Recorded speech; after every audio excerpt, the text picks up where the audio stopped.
Hello people, it's your boy Osman back again with another video. Manchester United 2, Newcastle 0. First and foremost, just want to apologise, another video is slightly late. Just being back at work basically. Anyways, apart from that, if you are new, drop a subscribe, drop a like. Let's get right into the video. Manchester United 2, like I said, Newcastle 0 at St James's Park. First and foremost, got to give credit to Newcastle United. They were very well organised at the back, which is what you associate with a Rafa Benitez team. But in general, they're very well drilled and they didn't really offer as much space in the middle of the park. They was pushing us wide throughout the whole game, which was very frustrating. However, just want to start with saying what a fantastic win this is for Man United. Not our most exciting performance in the sense of the amount of chances we created. However, you have to dig them out, and I thought it was absolutely brilliant. This one to me kind of meant a bit more because it wasn't easy. Watching the game, obviously I felt like there was a chance for us to score. You look like there's more opportunities as the game was growing. They were getting a bit tired, they were getting a bit leggy, but nevertheless we didn't actually know what was going to happen, and it felt like this first time we might actually drop points under Ole Gunnar Solskjaer. However, the boys dug in deep, and like I said, it was a very well fought victory in the end. And of course, we got a flipping clean sheet after, what, 4 games now. This is the 4th game in charge. Even prior to that, under Jose Mourinho, we weren't getting clean sheets. So that was something that is a massive positive to take away from this game. Did we deserve the clean sheet? No, we flipping didn't. Phil Jones must have had a bet on for Newcastle to score because he was trying his best to let them score every given opportunity. He passed the ball to Rondon at one point and had to go and tackle him just to say, oh no, that's too obvious. I can't be giving it away like that. That looks a bit too suspicious. But yeah, Phil Jones and Valencia for me. Just to start with the negatives, and obviously I'll go into the positives. Phil Jones and Valencia for me, first and foremost. Valencia does he go past the halfway line without turning back, passing it to the side, or like does he actually do that? Is there do you remember a time in the game that he actually went past the halfway line and was positive? Because I honestly can't even remember a single time. And for me personally, Jones is absolutely horrendous. I said it before. He's deadwood. Valencia's deadwood. But let's go on to the positive. First and foremost, Victor Lindelof is coming of age. Not only is his distribution absolutely fantastic, but his overall game has improved massively. All the areas of his game that he still needs to improve, of course they are. He's still really young. However, he has come leaps and bounds in the last couple of months, and I'm so happy. There was an instance when he bullied Rondon off, which is no easy feat, and then he played it into Rashford. When Rashford cut back, he should have played it back to Lindelof or Martin in the box. But for me personally, Lindelof was definitely man of the match, if not a close shoe-in for man of the match, with Ander Herrera, who was also absolutely fantastic, intercepting, breaking down play, looking to go forward, pulling the strings. I thought Herrera was absolutely fantastic. They gave man of the match to Rashford, which is understandable. He got the assist. Well, if you play FPL fantasy football, then you understand he's got the assist. But he created the chance technically for the goal, Lukaku's goal, and of course he got his own goal, which was very well taken. We'll talk about that a bit later on.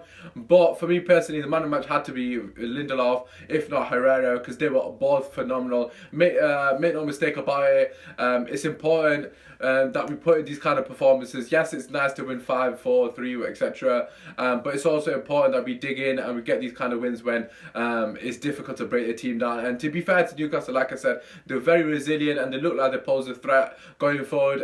In particular, Atsu causes a lot of problems down the left flank, our right flank. Pretty much most of the chances came down from that side. There was one chance in particular I remember when I believe it was Yedlin, it might have been Kennedy, who got in behind Luke Shaw, sorry. He crossed the ball in and then Rondon pushed Lindelof and headed it. But minus that, pretty much all the other chances came down the left, which was Valencia's side. I don't understand what that was about, because was he out of position? Because he wasn't even going forward, so I don't know how he's caught out of position that many times. But thankfully Atsu didn't have his shooting boots, so De Gea did have to make a couple of saves. But in general, it was more nervy than anything, because obviously we know how bad our defence was. Every time they went forward, it looked like they could potentially do something. But in saying that, we had a couple of very good moments ourselves. Rashford and Matip linking up very, very well and laying the ball off to Pogba, who shot wide. It looked like it was going in both. fair play to the defenders narrowing down the space and making it difficult for Pogba. And also Martial had a chance when Mata played the ball to Martial. It had to be on the ground for me, but Mata dinked it, and then Mata dinked it, and Martial couldn't bring it down in time, and the keeper came out. Also Rashford had a couple of chances. He was 1-on-1 as well. Again, the keeper came out, and there was another chance when Martial flicked it from the back of his leg, back of his heel, sorry, went to Rashford, and then he fell to Mata again. Keeper did really well. So we did have a couple of chances, but nothing quite clear cut until the second half.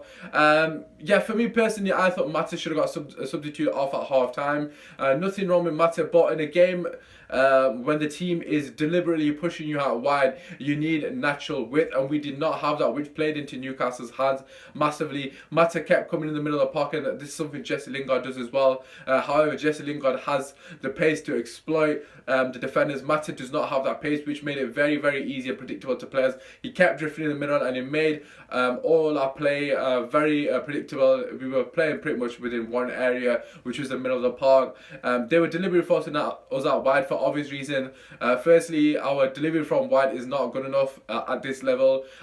Luke Shaw's delivery is debatable. It's not very good. Valencia didn't even get past the halfway line realistically to deliver a ball in.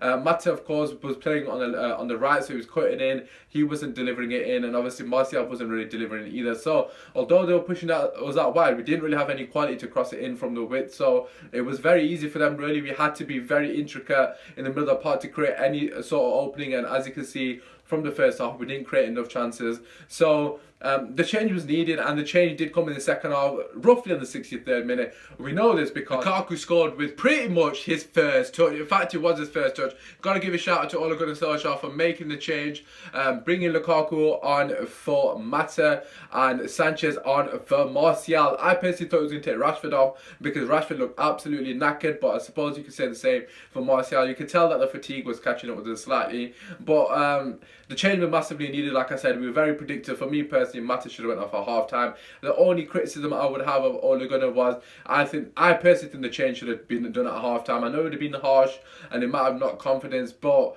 it was just one of those things. It was not working at all.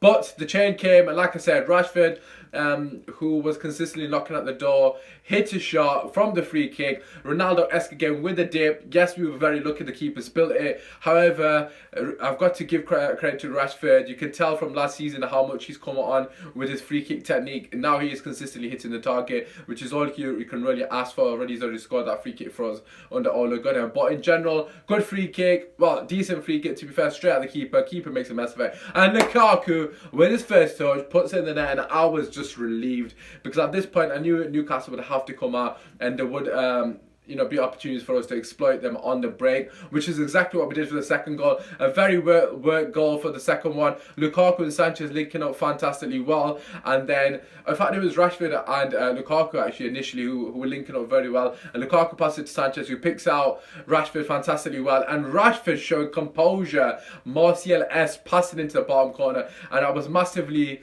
relieved for Rashford because he has missed quite a few chances recently, especially in those positions, and he took it really well, which killed the game.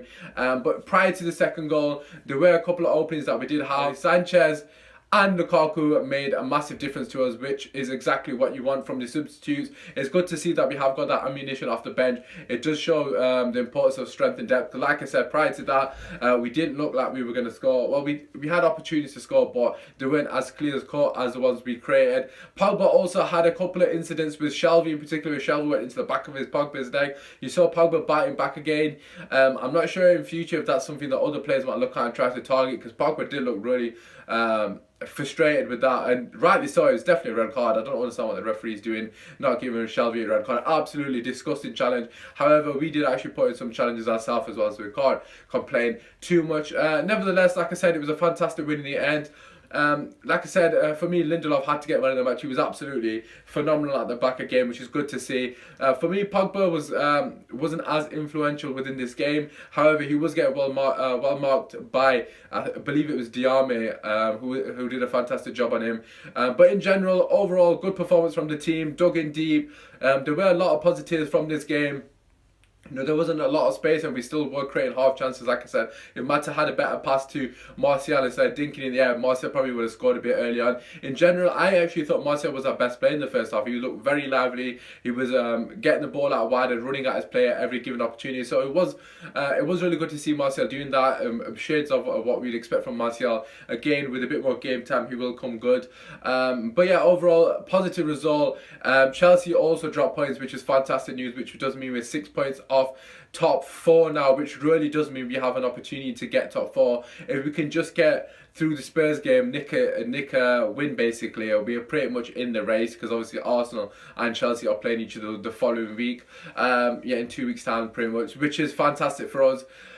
Yes, things are looking better under Ole Gunnar Solskjaer. Am I getting carried away? No, I'm not getting carried away just yet, because for me personally, we haven't had a massive test. Although I felt this Newcastle game was a test in itself, and it is important that we do get these results against harder teams to break down. Spurs is the test. After Spurs, we will have a bit more of a true reflection on how Ole Gunnar Solskjaer is doing. But overall, like I said, positives for Ole. He made the change when needed. The changes, Sanchez getting the assist and Lukaku getting the goal, so clearly they paid off. So fantastic. Solskjaer obviously trusting the squad really in that sense. Obviously, he brought the 2 players on that did the job. It was just fantastic to see us get the 3 points. I was absolutely flipping buzzy, and then we go again. I will make a video tomorrow for our game against Reading. What did you guys think? Did we deserve the win? What did you take away from the game in itself? But apart from that, like I said, if you are new, feel free to subscribe. Drop a like on the video. I don't know why people always say drop a like. It doesn't make a difference, but it just looks nice. I'm not gonna lie. It just looks like you're supporting us. If we can get 2 likes, I'd be happy. I'm joking. But anyways, take care. It has been your boy, man. Come on, United. Come on.